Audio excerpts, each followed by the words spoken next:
નમસ્કાર મિત્રો, મારું નામ ડૉક્ટર યોગેશ વાઘેલા છે. ક્રિટિકલ કેર સ્પેશિયાલિસ્ટ ઇન્ટેન્સિવિસ્ટ તરીકે કામ કરું છું ફિનિક્સ હોસ્પિટલ અમદાવાદમાં. આજે મારી હોસ્પિટલમાં એડમિટ થયેલા એક પેશન્ટ કાંતિભાઈ, જે આજે ઘણા લાંબા હોસ્પિટલ સ્ટે પછી ડિસ્ચાર્જ થઈ રહ્યા છે, એમના વિશે વાત કરીશ. કાંતિભાઈ મારી હોસ્પિટલમાં મોડાસાથી ઇમરજન્સી સિચ્યુએશનમાં લાવવામાં આવ્યા હતા.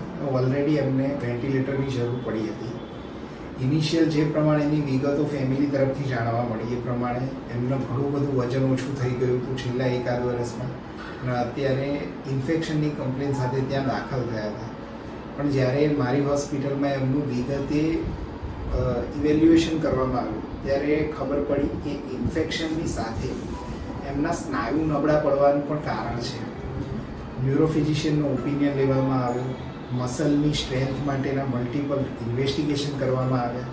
એ પછી એ નક્કી કરવામાં આવ્યું કે એમને ભારે ઇન્જેક્શન ઇમ્યુનોગ્લોબ્યુલિન આપવામાં આવશે.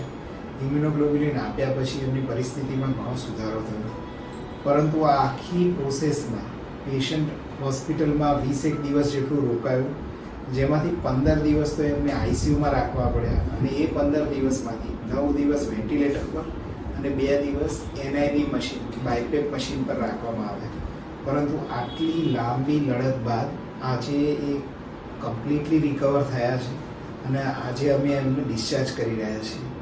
આ આખા સમયગાળા દરમિયાન, જો હું મારા પ્રીવિયસ વિડીયોમાં પણ કહું છું તેમ, કે ક્રિટિકલ કેર અને આઈસીયુમાં જ્યારે પેશન્ટનો મેડિકલ પ્રોબ્લેમ જટિલ હોય તો એમાં બહાર આવતા ટાઈમ લાગે છે. અને આ આખી પ્રોસેસમાં કાંતિભાઈના ફેમિલીમાંથી, પર્ટિક્યુલરલી એમના સન, જે પ્રમાણેનું કોઓપરેશન બતાવ્યું છે એમને, બધી જ વસ્તુ માટેની તૈયારી, ટ્રીટમેન્ટમાં શ્રદ્ધા અને સપોર્ટ, એનું રિઝલ્ટ છે આજે કાંતિભાઈ ઘરે જઈ રહ્યા છે.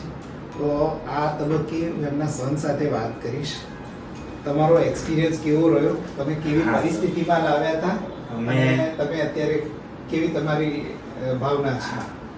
અમે સર અમારા પપ્પાને મોડાસાથી સંજીવની હોસ્પિટલમાંથી એકદમ ગંભીર પરિસ્થિતિમાં વેન્ટિલેટર સાથે અહીંયા ફિનિક્સ હોસ્પિટલ નરોડા ખાતે લાવેલા હતા.